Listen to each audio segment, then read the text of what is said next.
다 같이 한 목소리로 읽고 말씀 전합니다. 읽습니다. 우리는 우리가 하나님의 상당한 보험을 받는 것이니 이에 당연하거니와 이 사람이 행하는 것은 옳지 않은 것이 없느니라 하고 이르되 예수여 당신의 나라에 임하실 때 나를 기억하소서 하니 예수께서 이르시되 내가 진실로 내게 이르노니 오늘 내가 나와 함께 나홀에 있으리라 하시니라. 아멘.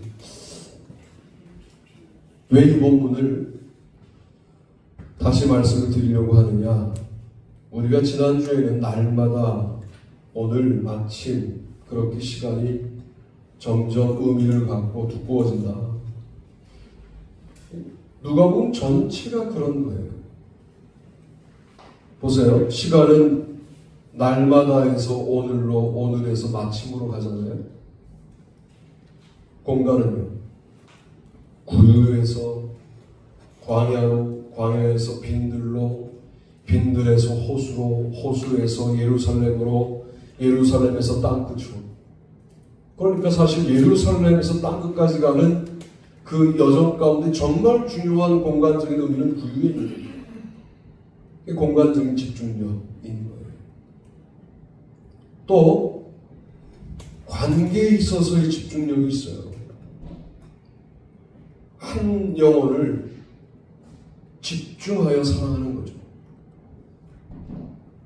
그래서 처음서부터 데오빌로가 누가복음의 수신자이고 사도행전의 수신자라고 밝히면서 24장과 28장을 쓰는 거 아닙니까? 그러니 오늘 우리에게 있어서 신앙적인 집중력들을 좀 회복해야 되겠다라고 하는 말씀을 드리려고 하는 겁니다. 일단은 지금 이 시간 말씀에 좀 집중하시면 좋겠고, 할렐루야. 아멘. 일상을 살 때에도 내가 어떤 사람이냐? 한 영혼에 집중해야 하는 사람이다. 내가 어떤 사람이냐? 하나님의 시간을 주목해야 되는 사람이다. 내가 어떤 사람이냐? 은혜의 공간을 사모해야 하는 사람이다 라고 정돈하셔야 된다는 거예요.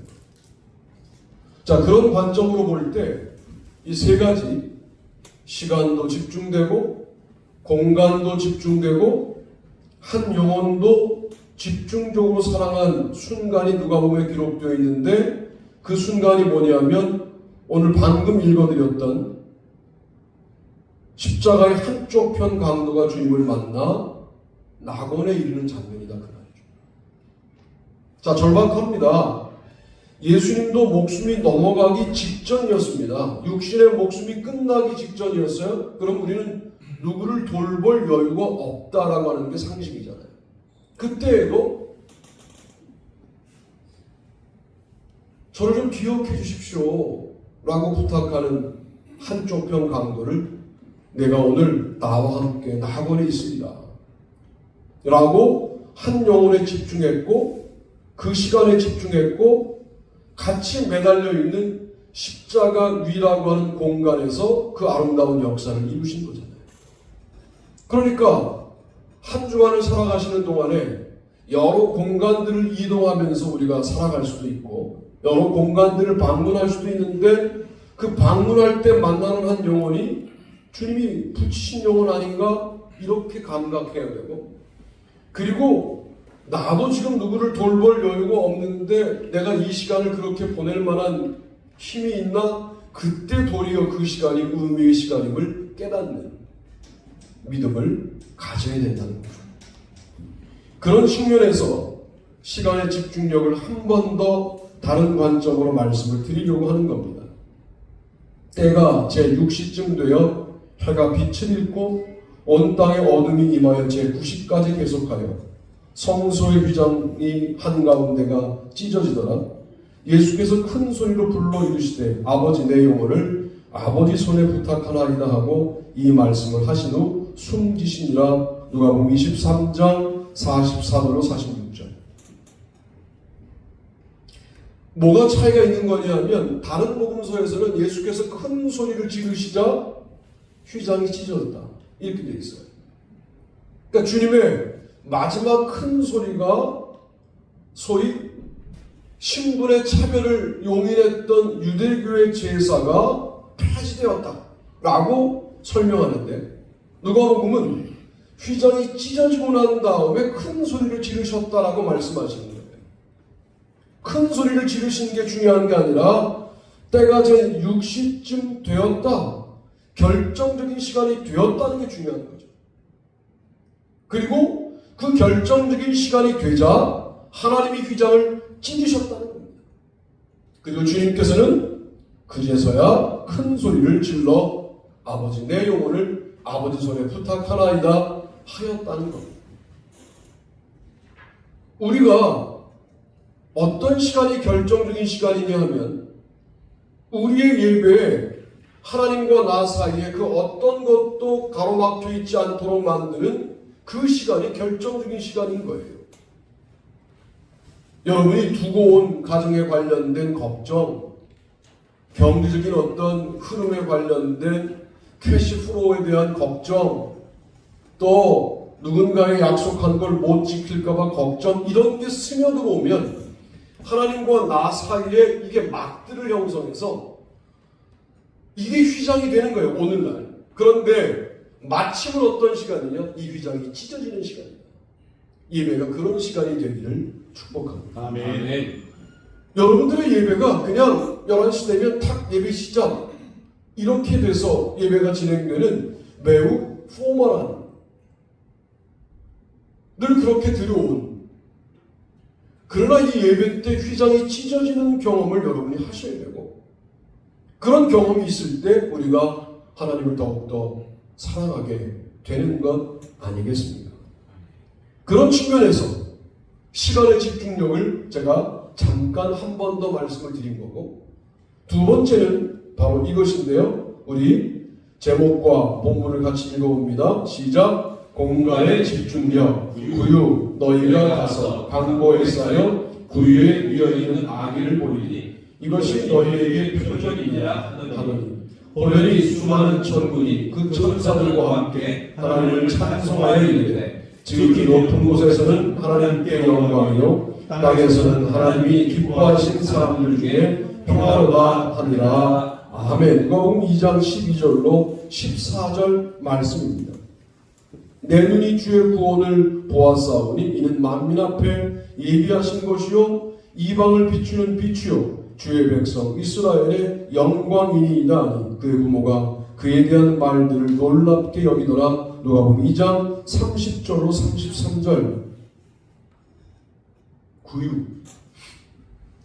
여러분, 예수님이 태어난 장소가 구유라고 말하는 복음서는 누가복음밖에 없습니다. 베들레헴이다, 이건 마태복음. 마가복음과 요한복음은 예수님이 태어나신 사건 자체를 말씀하지 않아요.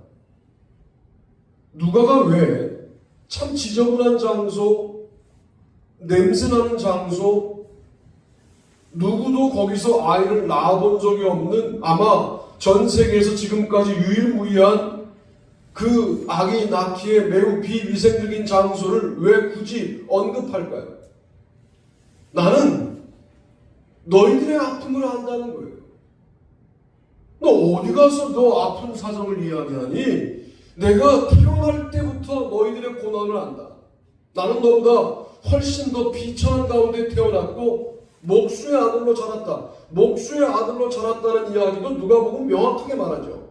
그러니까 목수의 아들이라는 것을 여러분들이 알 필요가 있어요. 대략 이스라엘의 그 팔레스타인 지역에 예수님 당시에 경제 규모가 어떠했느냐? 거의 다들 못 살았지만 잘 사는 사람은 5%. 95%가 빈민층이에요. 그 중에 90%가 농민이에요. 5%가 장인입니다. 그러니까 사실은 95% 가운데, 가난한 사람 가운데 90%의 농민, 5%가 장인인데, 요즘으로 말하면 기술자가 대단한 잘 사는 사람들이지만 그때는 기술자가 농민보다 천민이에요. 그러니까 천민 중에서도 아주 천민으로 태어나신 분이 주님이시라는 거죠. 그러니까 나는 너의 가난해지는 절망과 비참함을 안다는 거예요. 그러니 너의 비참한 환경 속에서 도리어 나를 만나는 구유로서의 공간에 관련된 의미의 집중력을 회복해달라 라고 말씀하시는 거죠. 이 구유가 없었다면 땅끝도 무슨 의미가 있을까? 누가 보면 참 재밌다. 구유로 출발하여 땅끝으로 마무리하는구나 라고 누가복음과 사도행전을 묵상해 보면서 이 구유라고 하는 매우 비참한 출발 지점이 대단한 집중력이 있는 공간이었겠구나 라고 생각해 보게 되는 겁니다. 구유에 뉘어있다. 여러분 이게 어느 정도의 은혜인지를 아셔야 되는데 방금 전까지 하늘나라에서 하나님과 동일한 하나님의 아들이었던 그분이 이 땅에 아기로 오셔서 인간들에게 의존할 수밖에 없는 존재로 지금 구유에 뉘어있다는, 누군가 눕게 해서 누워있다는 거예요. 이게 그분에게 익숙한 경험이 아니었다는 사실도 기억할 필요가 있습니다. 구유는 만민을 먹이는 꼴이 담겨있는 곳이죠. 그러니 사실은 비참한 환경이지만 거기에 태어나신 것이 참 의미가 있다라고 묵상해 볼 수가 있습니다. 우리는 가끔 이런 생각을 할 때가 있어요. 왜 저를 여기에, 왜 저를 이런 가정에, 왜 저를 이렇게 혼란한 한국 사회에 태어나게 하셨습니까? 왜 저를 지금 이곳에 붙들어 두고 계십니까? 라는 질문을 하실 때가 있잖아요. 여러분 그 승부하셔야 됩니다. 그 승부를 안 하면 우리의 삶이 다 풀어져요. 태엽이 풀린 시계처럼 풀어져 버려요. 그 승부하셔서 하나님이 쉽게 결론 내리지 말고요. 정말 나머지 인생을 다 투영할 정도의 집중력으로 내가 지금 여기에 서 있는 이유를 정확하게 주님으로부터 응답받고 난 다음에 드디어 확장이 시작되는 것이죠. 구유를 떠나 광야로, 광야를 떠나 빈들로, 빈들을 떠나 호수로, 호수를 떠나 도시 예루살렘으로, 예루살렘을 떠나 온 유대로, 사마리아로 땅끝으로 가는 확장이 그제서 있는 거지. 내가 지금 여기에 있는 이유에 관련하여 도대체 질문하려고도 하지 않고 의미를 발견하려고 하지도 않고 그저 나의 감정에 따라서 그 감정이 좋을 때는 의미가 있는 것 같고 감정이 내려가면 의미가 없는 것 같은 그런 수준으로 끝나면 안 된다. 구유가 바로 우리에게 그렇게 우리에게 도전하는 것이 아니냐라고 말씀을 드립니다. 멀리 갈 것도 없이 구유에 태어난 아기가 예루살렘 성전으로 들어올 때 시므온이 보고 뭐라고 말합니까? 이방을 비추는 빛, 이스라엘의 영광이라고 고백합니다. 아직도 현저하게 부모의 손에 안겨 혹은 부모의 손에 이끌려 올 수밖에 없는 어린 아기인 예수님을 보고 이스라엘의 영광을 보고 이방을 비추는 빛을 감지하는 게 신앙생활이에요. 그러니 우리에게 닥쳐있는 현실의 어려움을 그저 어렵다고만 판단하고 그러니까 나는 실패자라고 판단하는 사람은 불신자입니다. 아니 불신자보다도 악한 거죠. 왜? 믿는 척 해왔잖아 그동안. 그동안 우리가 주님께 기도를 해왔다고요. 그런데 상황이 조금 구유처럼 비참해지면 하나님 없는 것처럼 행동해요. 불신자보다 악하죠. 이게 바리새인 같은 거예요. 믿음을 가지고 자기의 유익을 위하여 살다가 자기의 유익이 끝난 자리에서는 믿음이고 뭐고 없는 이렇게 행동하면 우리가 정말 믿는 자이냐?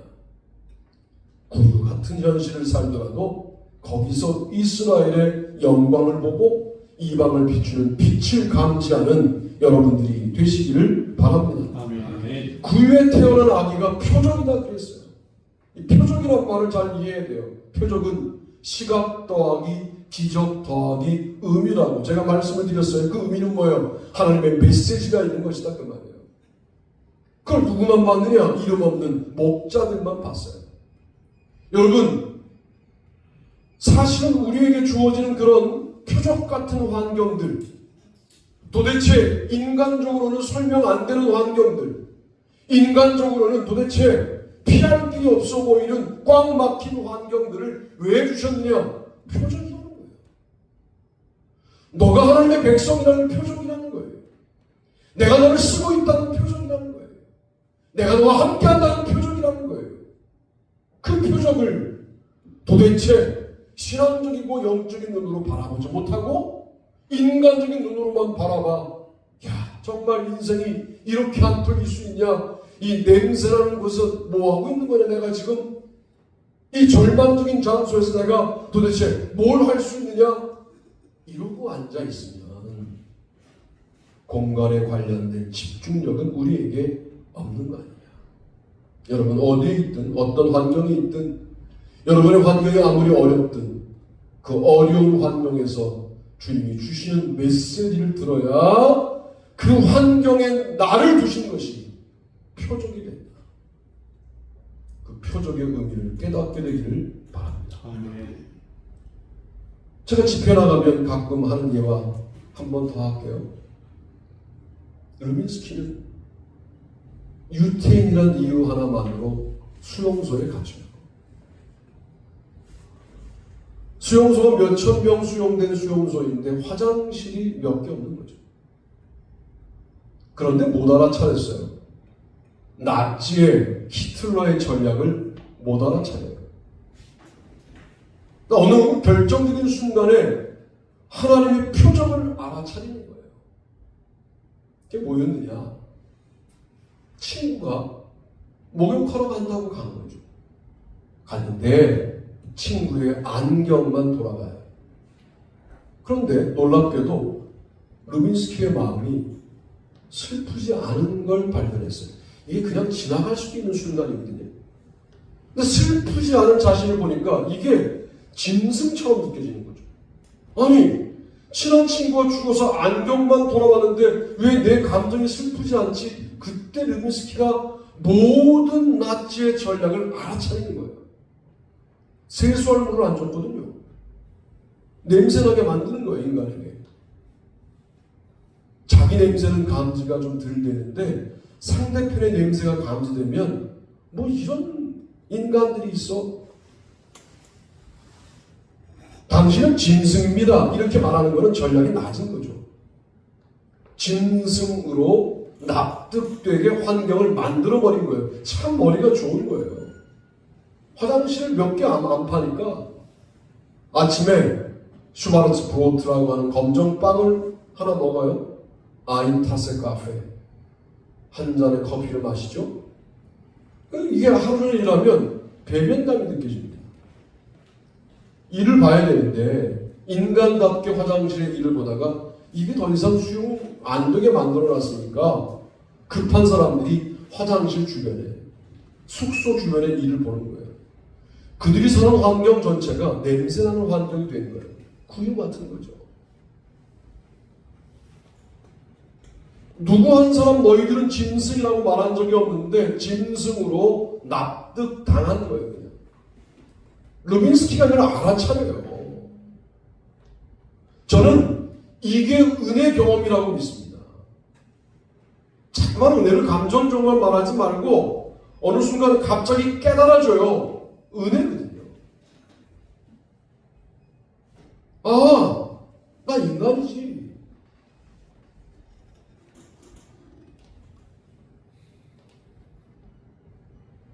그래서 르빈스키가 저항을 시작한다는 거예요. 여러분, 저항이라고 하는 것은 본인의 환경 가운데 많은 것을 투자해야 하는 것이 아니에요. 커피를 반 컵만 먹는 거예요. 반 컵 남은 커피물로 저 사람이 왜 저러는지 알 수는 없지만 나치 병사 앞에 딱 서는 거죠. 세수를 합니다. 내가 진지하게 물을게요. 여러분들에게. 여러분들의 영적인 세수는 뭡니까? 뭐가 남아 있습니까? 세상은 우리에게 어떻게 만드냐 하면 우리의 환경을 어렵게 만들어요. 정치적 상황, 경제적 상황 어렵게 만들어서 너희는 세상 사람이야 이렇게 만들어 버린 거예요. 야, 너나 나나 뭐가 다르냐? 야, 내가 더 낫지 너보다. 이렇게 상황을 만들어 버려요. 여러분, 세상의 메시지에 아멘 하시면 끌려가는 거죠. 그때 여러분만의 저항이 필요합니다. 뭐 큰 일을 하는 게 아닙니다. 그래, 내가 하루를 마무리할 때는 무조건 기도하고 자겠다. 이런 거예요. 내가 하루에 여러 사람을 만나지만 한 사람에게는 교회 다니세요? 예수 믿으세요? 라고 말하고 하루를 마무리합니다. 내가 이 하루를 사는 동안 새벽 설교를 듣고 그 말씀을 기억하는 삶을 살겠다. 뭐 이렇게 예로 들어드릴 이유도 없이 여러분이 스스로 결정하시면 되는데, 여러분이 세상을 향하여 세수를 시작하시는 순간 주님이 그 예배를 받으시는 거예요. 그게 교회의 실력이에요. 바라기는 우리의 살고 있는 공간이 참 부조리와 모순이 가득하고 설명되지 않는 사건이 연이어 오고, 내가 예수를 믿어도 되는 게 아무것도 없구나라고 판단되는 순간을 맞이하더라도 이 세수만큼은 이어가는 우리가 되기를 바랍니다. 아멘. 세 번째는 제목과 본문을 읽으시면 또 말씀을 진행하겠습니다. 읽습니다. 시작. 영혼의 집중력 잃은 자, 인자가 온 것은 잃어버린 자를 찾아 구원하려 함이라. 아멘. 인자가 온 것은 잃어버린 자를 찾아 구원하려 합니다. 잃어버린 자는 본인이 잃어버렸다는 생각을 안 합니다. 길을 잃었다는 생각을 안 해요. 아마 기 잃은 양도 어디 덤불에 걸려있기 전까지는 신나서 다녔을 거예요. 다니다 보면 덤불에 걸려가지고 더 이상 옴짝달싹 못하는 영혼들을 만나게 될 때 그들을 만나게 하신 주님을 생각하면서 우리가 그 영혼에게 마침 내가 당신을 만나게 됐구나, 여기가 당신과 만나게 되게 주님이 계획하신 장소구나 하고 그 영혼을 놓치지 않게 우리가 되어야 합니다. 그게 복이죠.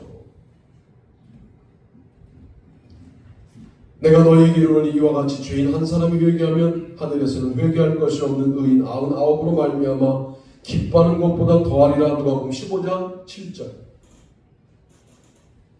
목자가 목숨을 걸고 절벽도 험한 산도 오르고 골짜기로 내려가고 해놓고 난 다음에 뭐라고 그 사건을 평가하느냐?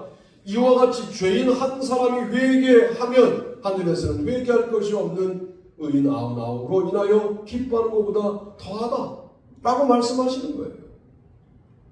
이런 양을 내가 전도해놓고 우리는 뭐라고 말해야 되느냐? 내가 전도했습니다가 아니라 당신이 회개하여 구원받은 것이다, 나의 공로와 업적은 없다 라고 말할 수 있어야 합니다. 누가복음 15장 7절을 사실은 주석하지 않는데 이거를 명확하게 주석할 필요가 있어요. 목자의 공로는 없다는 거예요. 없어도 좋다는 거예요. 아니, 정확하게 말하면 없어야 영혼에 관련된 집중력을 가진 거라는 거예요. 내가 했다 이런 걸로 안 된다는 거예요. 그가 회개했다 라고 지금 말씀하고 있는 겁니다. 내가 너희에게 이르노니 이와 같이 죄인 한 사람이 회개하면 하나님의 사자들 앞에 기쁨이 되느니라. 누가복음 15장 10절. 교회의 크기는 새신자가 결정하는 거예요. 제가 아주 큰 교회들이 있었잖아요. 여러분들은 주의 깊게 안 보시지만 제가 어떤 현상을 주의 깊게 본 적이 있냐면 그 큰 교회들이 새신자가 한 명도 오지 않는 주일이 여러 주일 있다는 것을 저는 감지가 됐었어요. 그때 제가 우리가 묵은 땅이 아니냐, 영혼에 대하여 민감하지 않으니 우리가 묵은 땅이 아니냐라고 설교했던 적이 있었습니다. 기존 신자가 꾸준히 교회에 나오는 것도 물론 의미 없는 일이 아니라 의미 있는 일이에요. 그러나 새 신자가 오면, 한 영혼이 오면 하나님의 사자들 앞에 기쁨이 된다는 거예요. 이 땅에서의 기쁨이 아니라는 게 아니라 이 땅에서도 기쁘지만 하늘의 사자들 전체가 그 영혼 때문에 들썩거린다는 거예요. 한 영혼이 그만큼 소중한 것이다 라고 말씀을 드리고 싶은 겁니다. 이 내 동생은 죽었다가 살아났으며 내가 잃었다가 얻었기로 우리가 즐거워하고 기뻐하는 것이 마땅하다 하니라. 누가복음 15장 32절. 동생도 영혼으로 바라봐야 한다는 거예요. 아버지의 재산을 탕진했으니 네가 아들이냐, 이렇게 바라보는 게 세상의 관점이라면 돌아왔으니 아버지는 죽었다가 살아 돌아왔다, 잃었다가 다시 얻었다라고 평가하고 있는 겁니다. 오늘 우리에게 있어서 한 영혼을 향한 집중력을 회복시켜달라고 기도해야 되는데, 그건 그렇게 한 번에 되는 게 아니라 시간을 마침의 시간으로 살아내고 공간을 구유 같은 환경에서도 주님의 표적을 읽어내는 사람들에게 영혼들을 붙이시기 시작할 것이다. 이렇게 교회가 세워지는 거다라고 누가복음 말하고, 그렇게 교회가 세워진 역사를 사도행전이 소개하는 형태로 누가복음과 사도행전이 진행되고 있다고 말씀을 드리고 싶고, 그렇게 이루어진 공동체가 어디까지 같이 가는 거냐? 땅끝까지 가는 겁니다. 바울에게 개인적인 땅끝은 로마였지만, 본인이 계획한 땅끝은 스페인이었지만 못 가고 로마에서 끝났지만 그가 끝난 그 장소가 땅끝입니다. 우리가 땅끝까지 같이 갈 수 있는 공동체가 되려고 한다면 구유의 영성, 마침의 영성, 한 잃어버린 자를 사랑하는 영성, 이런 것들이 회복되어야 한다라고 강조하는 복음서가 누가복음이라고 말씀드릴 수 있겠습니다. 누구가 보여주는 거죠? 나 한 사람 데오빌로에게 모든 걸 걸었다. 이게 누가복음. 걸었더니 데오빌로 각하가 사도행전으로 가면 데오빌로 여가 되어 데오빌로 각하가 데오빌로가 되어버렸어요. 이건 그리스도인이 되었다는 반증이 아니겠네요. 그동안 데오빌로 각하라고 사실은 그의 신분을 높여 말할 때는 아직 그리스도인이 된 게 아닌데 이제 친구가 되고 나니까 데오빌로요 라고 말할 수 있는 관계가 되어 있는 거죠. 누가는 성공한 한 영혼을 사랑한 사람이었던 거고, 본인의 한 영혼 사랑의 성공담을 누가복음과 사도행전으로 소개하고 있는데, 놀랍게도 한 영혼을 향한 이런 집중력을 가진 많은 사람들이 7, 80년대, 우리 그렇게 말하는 거 안 돼요. 7, 80년대에 교회만 세워놓으면 사람들이 몰려왔다. 그런 현상들이 물론 있었지만 그때 성도들이 열심히 전도했다는 것도 여러분 인정하셔야지. 자꾸만 교회만 세워놓으면 사람들이 교회를 보고 몰려왔던 때가 있었다라고 말하면서 본인이 영혼을 사랑하지 못하는 것을 면제받으려고 하는, 여러분 이런 모든 것들이 자기중심주의잖아요. 다 내려놓고 주님 7, 80년대 교인들처럼 우리도 열심을 내게 해달라고 기도하시고, 여러분도 어떤 시간을 마침으로 붙잡고 어떤 공간을 여기라고 붙잡고 그 공간에서 만난 사람을 한 영혼으로 사랑하는 이 아름다운 예배 현장, 선교의 현장, 여러분의 일상 현장 가운데 회복될 때 누가 여러분을 대적할 수 있겠습니까? 누가 여러분의 권위에, 하나님이 함께하는 하나님의 아들과 딸의 권위에 도전할 자가 있겠습니까? 그리스도는 그렇게 영광스러워서 가는 겁니다. 나는 우리 교회가 마침도 회복하고 구유도 회복하고 이런 자를 사랑하는 일도 회복하는 아름다운 교회가 되기를 주님의 이름으로 축복합니다. 다 자리에서 일어나시겠습니다.